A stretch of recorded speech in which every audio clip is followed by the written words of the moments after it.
නේහා මන් දැනන් හිටියා කවදා හරි ඔයා මට කතා කරයි කියලා.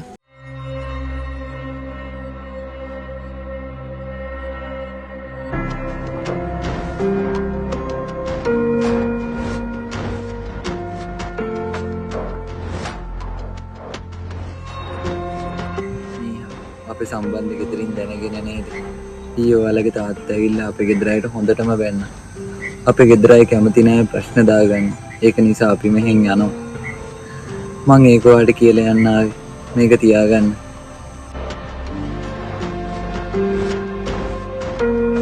පරිස්සමින් ඉන්න. ඔයත් පරිස්සමින් ඉන්න.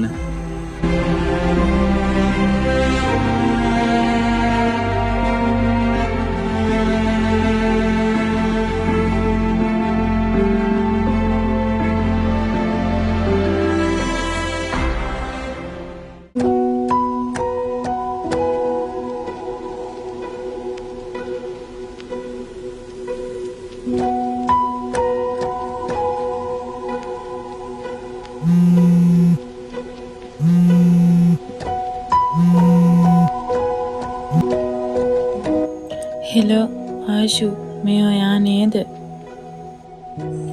හැමෝම කියන්නේ ඔයාට අශාන් කියලානේ. මං ඔයාට ආශු කියන්න. එහෙම හොඳයි නේද? නේහා මන් දැනන් හිටියා කවදා හරි ඔයා මට කතා කරයි කියලා.